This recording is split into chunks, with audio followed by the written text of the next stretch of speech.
ሰላም ጤና ይስጥልን የተወደዳችሁና የተከበራችሁ የገበያ ሚዲያ ቤተሰቦቻችን የሰኔ 7 ቀን 2017 ዓ.ም ዕለታዊው የቢዝነስ ዜና ዘገባችንን ይዘንላችሁ ቀርበናል። የዛሬውን የቢዝነስ ዜና ዘገባችንን ስፖንሰር ያደረገልን ግሪንቴክ ሶላር ቴክኖሎጂ ነው። በምዕራፍ 1 የቢዝነስ ዜና ዘገባችን ላይ የአዋሽ ባንክን የዕለቱን ምንዛሬ ዋጋ አካተናል። እንድትከታተሉን እየጋበዝን ለዕለቱ ወደ ያዝንላችሁ ዜናዎቻችን እናልፋለን።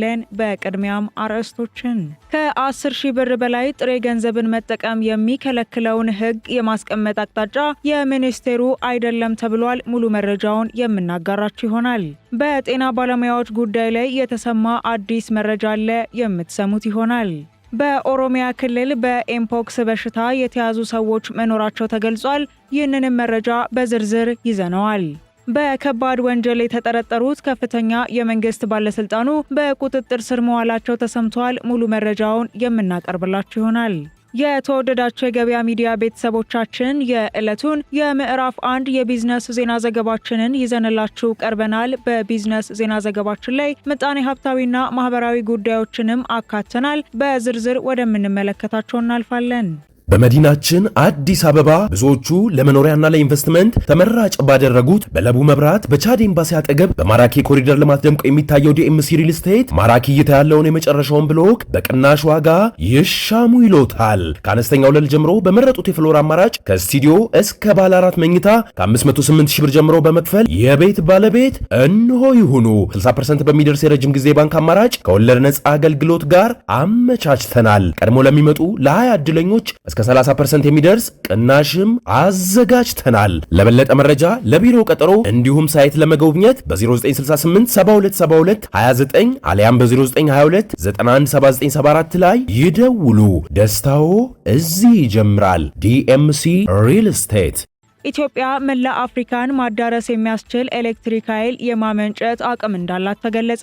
ኢትዮጵያ ከተለያዩ የኢነርጂ ምንጮች 45 ጊጋዋት የኤሌክትሪክ ኃይል የማመንጨት አቅም እንዳላት የውሃና ኢነርጂ ሚኒስትር ዴኤታ ዶክተር ኢንጂነር ሱልጣን ወሊ ተናግረዋል። ስለ ኢትዮጵያ ሁለተኛው ምዕራፍ 20ኛው መድረክ መሰረተ ልማት ስለ ኢትዮጵያ በሚል መሪ ሀሳብ እየተካሄደ የሚገኝ ሲሆን የውሃና ኢነርጂ ሚኒስትር ዴኤታ ዶክተር ኢንጂነር ሱልጣን ወሊ በዚሁ መድረክ እንደገለጹት ኢትዮጵያ ከውሃ ከንፋስና ከጂኦተርማል የኢነርጂ ምንጮች 45 ጊጋዋት የኤሌክትሪክ ኃይል ማመንጨት ትችላለች። ይህም መላ አፍሪካን የኤሌክትሪክ ኃይል ሊያዳርስ የሚችል ነው ብለዋል። ሆኖም አሁን እየመነጨ ያለው ከ6.4 ጊጋዋት ኃይል አይበልጥም ያሉት ሚኒስትር ዴኤታው ለዘርፉ ትኩረት መስጠት እንደሚያስፈልግ በመጥቀስ ኢትዮጵያ ከነፋስ ኃይል ብቻ እስከ 150 ጊጋዋት ኃይል አቅም ያላት ቢሆንም ጥቅም ላይ እየዋለ ያለው ትንሽ መሆኑን ተናግረዋል። የጂኦተርማል ኃይልን በተመለከተም ወደ 10 ጊጋዋት ኃይል የማመንጨት አቅም ቢኖራትም የተጀማመሩት ጥቂት መሆኑንም ነው የኢትዮጵያ ፕሬስ ድርጅት ዘገባ የሚያመላክተው።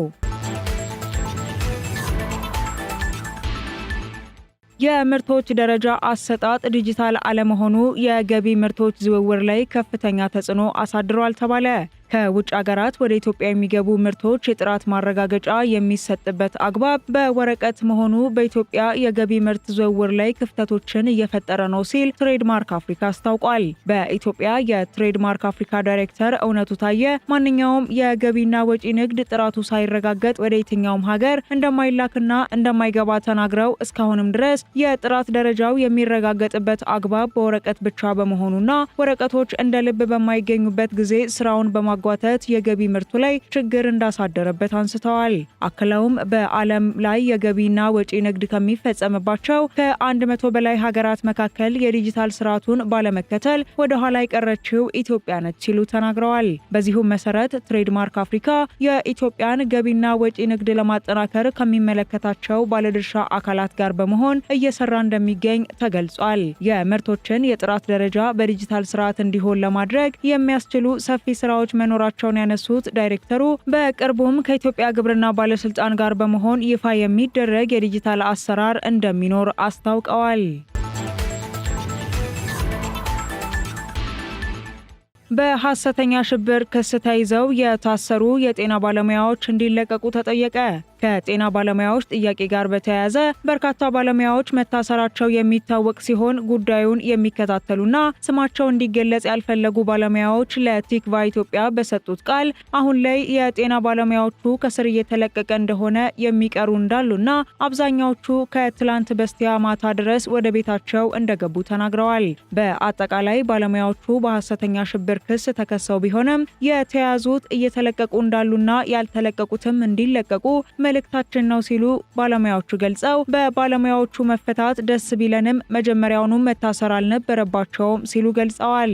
መደራጀትና ጥያቄ መጠየቅ ሰብአዊ መብት ነው። አሁንም ጥያቄ እስካላቸው ድረስ በሰላማዊ መንገድ መጠየቅ ይችላሉ። የሚመለከታቸው አካላትም ከቃላት የዘለለ ምላሽ መስጠት እንዳለባቸው እናምናለን ሲሉም ባለሙያዎቹ አክለዋል። ከጤና ሚኒስቴር ጋር ተጀምሮ የነበረ ውይይት ከምን ደረሰ በሚል ለቀረበው ጥያቄም ከሚኒስቴሩ ጋር ለተጀመረ ውይይት ሁለተኛ ጥሪ ነበር፣ ግን ይፋ ያልሆነና በቃላት ብቻ የተደገፈ ስለነበር ቀጠሮ አክብረው የሄዱና ለድርድር የተወከሉ ባለሙያዎች የምን ስብሰባ ተብለው ተመልሰዋል ሲሉም ገልጸዋል። አሁንም የጤና ባለሙያዎች የመብት ጥያቄዎቻቸው እንዲመለሱ ያስገነዘቡት ባለሙያዎቹ በሐሰተኛ ሽብር ክስ ተከሰው የተያዙ የጤና ባለሙያዎች እንዲለቀቁ ጠይቀዋል። ከጤና ባለሙያዎች የስራ አድማና የመብት ጥያቄ ጋር ተያይዞ ባለፉት ሳምንታት በጤናው ዘርፍ ያሉ ባለሙያዎች፣ የሙያ ማህበራት እንዲሁም የዴሞክራሲ ተቋማት የተለያዩ መግለጫዎችን ሲያወጡ መቆየታቸው የሚታወስ ሲሆን የጤና ሚኒስቴር በበኩሉ ባለሙያዎቹ ያደረጉትን የስራ አድማና መሰል እንቅስቃሴ በሚመለከት ተገቢ ያለመሆኑንና የመብት ጥያቄዎቻቸውንም ለመፍታት እየሰራ እንደሚገኝ መግለጹ የሚታወስ ነው። በኦሮሚያ ክልል በኤምፖክስ በሽታ የተያዙ ሰዎች መኖራቸው ተገለጸ። የኦሮሚያ ክልል ጤና ቢሮ የህብረተሰብ ድንገተኛ ጤና ቁጥጥርና የጤና ምርምር ዳይሬክተር አቶ ገመቹ ሹሚ በኤምፖክስ የተጠቃ የመጀመሪያው ሰው በክልሉ መገኘቱን በማስታወስ አሁን ላይ ስርጭቱ እንዳይስፋፋ በርካታ ስራዎች እየተሰሩ መሆናቸውን ተናግረዋል። በክልሉ የሚገኙ ጤና ተቋማት በኤምፖክስ በሽታ የተጠቁ ሰዎችን አገልግሎት ለመስጠት ዝግጁ መሆናቸውን ያስታወቀው ክልሉ በኤምፖክስ በሽታ 8 ሰዎች መያዛቸውን ገልጿል። በክልሉ የሚገኙ ጤና ተቋማትም በሰው ኃይልና በሌሎች መንገዶች ዝግጁ እንዲሆኑ የተደረገ መሆኑን በማንሳት አዋሳኝ ቦታዎች ላይ የምርመራ ስራ መጀመሩ የተገለጸ ሲሆን ከታማሚዎች ጋር ንክኪ ያላቸውን ሰዎች ቤት ለቤት በመሄድ ማስተማርና ምርመራ እንዲያደርጉ መደረጉን የገለጹት ዳይሬክተሩ ሰዎች ግንዛቤ ኖሯቸው ከበሽታው ራሳቸውን እንዲከላከሉ በመገናኛ ብዙሃንና ሌሎችም አማራጮችን በመጠቀም እየተሰራ መሆኑን ገልጸዋል።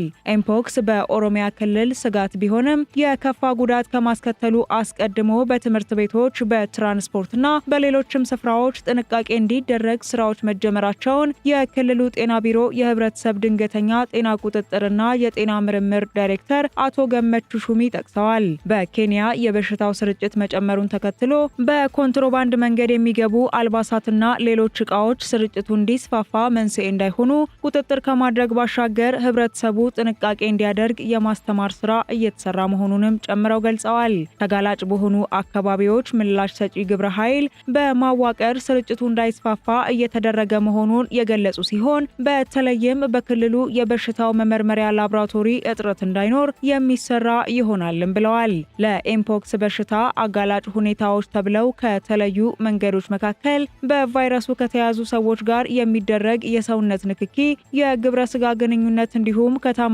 ሰው ጋር ንክኪ ያለውን ቁስ በጋራ መጠቀም በዋነኛነት እንደሚጠቀሱ ነው መረጃዎች የሚያመላክቱት።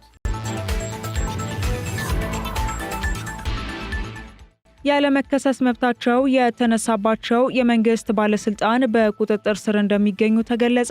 ያለመከሰስ መብታቸው የተነሳው የቀድሞ የሲዳማ ክልል የሰላምና ጸጥታ ቢሮ ኃላፊ አቶ አለማየሁ ጢሞቴዎስ በህግ ቁጥጥር ስር እንደሚገኙ ተገልጿል።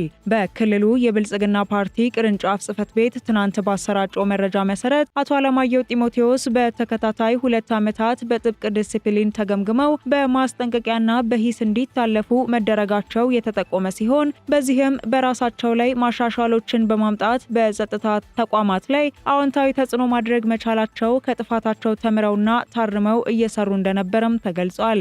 ይህ ባለበት ሁኔታ ከቅርብ ጊዜ ወዲህ ከፓርቲው መርህ ባፈነገጠ መልኩ የክልሉ መንግስት ላይ በተቃራኒው ሲሰሩና ከህገ ወጥ አካላት ጋር ሲገናኙ እንደነበር በዚህና በሌሎች ተያያዥ ምክንያቶች ከነበራቸው የስልጣን ገደብ በላይ በመጠቀማቸው ፓርቲው የእርምት እርምጃን በመውሰዱ ምክንያት ከስራ ገበታቸው ላይ በመቅረት ፓርቲው በስም በግልጽ ጠቅሶ ካልጠራቸውና የሽብር አካላት ካላቸው አካላት ጋር ግንኙነት ሲያካሂዱ እንደተደረሰባቸው አመላክቷል።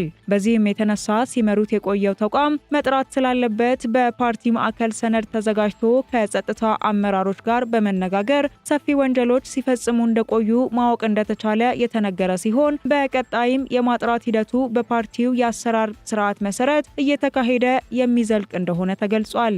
የሲዳማ ክልል ምክር ቤት ባካሄደው 6ኛ ዙር አራተኛ የሥራ ዘመን ሁለተኛ አስቸኳይ ጉባኤ የክልሉን ሰላምና ጸጥታ ቢሮ ኃላፊ አቶ አለማየሁ ጢሞቴዎስን ያለመከሰስ መብት ማንሳቱን መግለጹ የሚታወስ ሲሆን የፌዴራል ብልጽግና ፓርቲ ማዕከላዊ ኮሚቴ አባልና የሲዳማ ክልል ሰላምና ጸጥታ ቢሮ ኃላፊ የነበሩት አቶ አለማየሁ ጢሞቴዎስ የሲዳማ ክልል ከተመሰረተበት ጊዜ ጀምሮ ባለፉት 5 ዓመታት የክልሉ ሰላምና ጸጥታ ቢሮ ኃላፊ ሆነው ሲሰሩ የቆዩ ሲሆን ስልጣንን ያላግባብ በመጠቀም ወንጀል፣ በከባድ የሙስና ወንጀል፣ በኮንትሮባንድ ንግድ፣ በአደንዛዥ እጾች ዝውውር፣ በህገወጥ የመሳሪያ ዝውውር፣ ላልተገባቸው ሰዎች የጦር መሳሪያ ማስታጠቅ፣ ግለሰቦችን ያላግባብ አስሮ በማሰቃየትና ሌሎችም መሰል ወንጀሎች ተጠርጥረው በቁጥጥር ስር መዋላቸውን የክልሉ ፍትህ ቢሮ ኃላፊ አቶ ማቶ ማሩ ለምክር ቤቱ በዝርዝር አቅርበው ምክር ቤቱ በሙሉ ድምፅ ያለመከሰስ መብታቸውን እንዳነሳ መዘገባችን የሚታወስ ሲሆን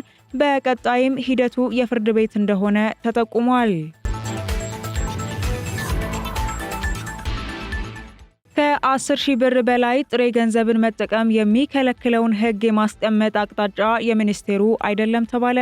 በግብይት ወቅት ከ10,000 ብር በላይ ጥሬ ገንዘብን መጠቀም ለከፋዩ በወጪነት ለተቀባዩ ደግሞ አስተዳደራዊ ቅጣት እንዲጣልበት እንደሚደረግ የገንዘብ ሚኒስቴር መግለጹ የሚታወስ ሲሆን ሚኒስቴሩ ባሰናዳው ረቂቅ አዋጅ መሰረት ከ10,000 ብር በላይ በጥሬ ገንዘብ ግብይት እንዳይፈጸም የሚጣለው ግዴታ በመንግስት መስሪያ ቤቶች፣ በመንግስት የልማት ድርጅቶች፣ በባንኮችና በማይክሮ ፋይናንስ ድርጅቶች ላይ ተፈጻሚ እንደማይሆን ተገልጾ ነበር። ይህ አሰራር በአንድ ሌሊት መተግበር እንደሌለበትና የቴሌኮም ኔትወርክ እድገት፣ የባንክ አገልግሎት መስፋፋት፣ የዲጂታል ፋይናንስ አገልግሎት ሲጠናከርና ብሔራዊ ባንክም ተዘጋጅቶበት ለተገልጋዩ ህብረተሰብ ትምህርት ከተሰጠ በኋላ ውሳኔውን ማስተላለፍ እንደሚያስፈልግ ለቲክቫህ ኢትዮጵያ ሙያዊ ሀሳባቸውን የገለጹ የባንክ ባለሙያ የጠቆሙ ሲሆን ከ10,000 ብር በላይ ጥሬ ገንዘብን መጠቀም የሚከለክለውን ህግ የማስቀመጥ አቅጣጫ የገንዘብ ሚኒስቴር ሳይሆን የብሔራዊ ባንክ አቅጣጫ ነው ሲሉ ተናግረዋል። የባንክ ባለሙያው አሰራሩ ተገቢና ከረዥም ጊዜ በፊት ጀምሮ ሲነሳ የነበረ እንደሆነ ተናግረው ሆኖም ግን ይህን አቅጣጫ የመስጠት ስልጣን የብሔራዊ ባንክ መሆኑንና ትግበራውም በአንዴ ሳይሆን ጊዜ የሚፈልግ እንደሆነ ገልጸዋል። የዚህ አይነቱ አሰራር እንዲተገበር ምክረ ሀሳብ የቀረበው የዛሬ 15 ዓመት ነበር ያሉት ባለሙያው ከያኔው ጊዜ ጀምሮ ከወረቀት ወይም ከብር ኖት ጋር የማያያዝ ፔፐርለስ አገልግሎት መስጠት አለብን የሚል ሀሳብ ሲቀርብ እንደነበርና አሰራሩ በሌላውም ዓለም የተለመደ መሆኑን ለግብይትም በጥሬ ገንዘብ ይዞ መንቀሳቀስ ላይ ገደብ እንዳለ አንስተዋል።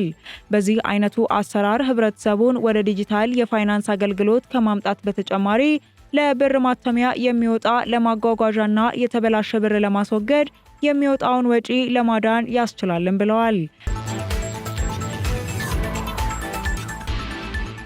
መንግስት በዚህ አሰራር የሚያድነውን ወጪ ለህዝቡ ትራክተርና ማዳበሪያ ሊገዛለት ትምህርት ቤትና ሆስፒታል ለመገንባት የሚያስችል ከመሆኑ በተጨማሪ ማህበረሰቡ ገንዘብ ይዞ ሲዘዋወር የሚገጥመውን የዘረፋ ወንጀልም ለመቀነስና ህገወጥ የገንዘብ ዝውውርን ለመቆጣጠር እንደሚረዳም ባለሙያው ተናግረዋል። የገንዘብ ማስተላለፍን ስርዓት የሚወስነው ብሔራዊ ባንክ ነው፣ ገንዘቡን የሚያትመው እሱ በመሆኑ ያሉት ባለሙያው ስለ ገንዘብ ዝውውርና ልውውጥ ገደብ ማውጣት ያለበት ብሔራዊ ባንክ ነው ይላሉ። ገንዘብ ነክ ጉዳይ ሁሉ በብሔራዊ ባንክ ነው የሚከናወነው ያሉት ባለሙያው የገንዘብ ዝውውርን፣ ፍሰትን፣ ልውውጥን የሚመለከቱ መመሪያዎች፣ ህጎችና ደንቦች በዚህ ነፃ ተቋም ነው መውጣትና መመራት ያለባቸውን በማለት ሀሳባቸውን ተናግረዋል። በተጨማሪም እንዲህ አይነት አቅጣጫ ሲቀመጥ የባንክ አገልግሎት ተደራሽነት፣ የቴሌኮም አገልግሎት መስፋፋትን፣ የሞባይል ስልክ ስርጭትን፣ የዲጂታል ፋይናንስ አገልግሎት ማደግን መመልከት እንደሚገባ የገለጹ ሲሆን አሁን ባለው ሁኔታ ኢትዮጵያ ውስጥ ይህ አሰራር አለ ወይ ብሎ መጠየቅ እንደሚገባም አመላክተዋል። አሰራሩን በየደረጃው የሚተገብርና እንደ ቦታው ርቀትና እንደ ቴክኖሎጂው መስፋፋት እየታየ በአንዴ ሳይሆን በሂደት መተግበር እንዳለበት፣ ይህ የማይሆን ከሆነ ግን ገበሬው መልሶ የደላሎች መጫወቻ ሊሆን እንደሚችልና ሌላ የማጭበርበሪያ መንገድ ስለሚሆን በትኩረት መመልከት እንደሚገባም ነው የገለጹት። ከ2008 ዓ.ም ጀምሮ በስራ ላይ ያለውን የገቢ ግብር አዋጅ ለማሻሻል በተዘጋጀው ረቂቅ አዋጅ ላይ ጉዳዩ የሚመለከታቸው የክልል የገንዘብና ገቢ ቢሮዎች ጋር ውይይት መደረጉን የገንዘብ ሚኒስቴር ማስታወቁን መዘገባችን የሚታወስ ነው።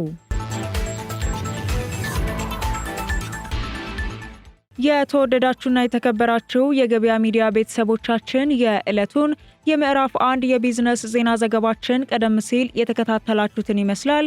አሁን ደግሞ የአዋሽ ባንክን የዕለቱን የውጭ ምንዛሬ ተመን የምናሳውቃችሁ ይሆናል። በዚህም መሰረት አንድ የአሜሪካን ዶላር በ132 ብር ሲገዛ በ134 ብር እየተሸጠ ይገኛል። ዩሮ በ150 ብር ሲገዛ በ153 ብር እየተሸጠ ይገኛል። ፓውንድ ስተርሊንግ በ176 ብር ሲገዛ በ180 ብር እየተሸጠ ይገኛል። ስዊስ ፍራንክ በ143 ብር ሲገዛ በ146 ብር እየተሸጠ ይገኛል። የሳውዲ አረቢያው ሪያል በ31 ብር ሲገዛ በ32 ብር እየተሸጠ ይገኛል። ድርሃም በ32 ብር ሲገዛ በ33 ብር እየተሸጠ ይገኛል። የካናዳ ዶላር በ86 ብር ሲገዛ በ88 ብር እየተሸጠ ይገኛል። የተወደዳችሁ ቤተሰቦቻችን የዜና ዘገባችንን እየተከታተላችሁን አብራችሁን ስለቆያችሁ እናመሰግናለን። የገበያ ሚዲያን በመወዳጀት ከቀሪ መረጃዎች ጋር መልካም ቆይታ እንዲሆንላችሁ እንመኛለን። በመዲናችን አዲስ አበባ ብዙዎቹ ለመኖሪያና ለኢንቨስትመንት ተመራጭ ባደረጉት በለቡ መብራት በቻድ ኤምባሲ አጠገብ በማራኪ ኮሪደር ልማት ደምቆ የሚታየው ዲኤምሲ ሪል ስቴት ማራኪ እይታ ያለውን የመጨረሻውን ብሎክ በቅናሽ ዋጋ ይሻሙ ይሎታል። ከአነስተኛ ወለል ጀምሮ በመረጡት የፍሎር አማራጭ ከስቱዲዮ እስከ ባለ 4 መኝታ ከ508 ሺህ ብር ጀምሮ በመክፈል የቤት ባለቤት እንሆ ይሁኑ። 60% በሚደርስ የረጅም ጊዜ ባንክ አማራጭ ከወለድ ነፃ አገልግሎት ጋር አመቻችተናል። ቀድሞ ለሚመጡ ለ20 ዕድለኞች እስከ 30% የሚደርስ ቅናሽም አዘጋጅተናል። ለበለጠ መረጃ ለቢሮ ቀጠሮ እንዲሁም ሳይት ለመጎብኘት በ0968 7272 29 አሊያም በ0922 917974 ላይ ይደውሉ። ደስታዎ እዚህ ይጀምራል። ዲኤምሲ ሪል ስቴት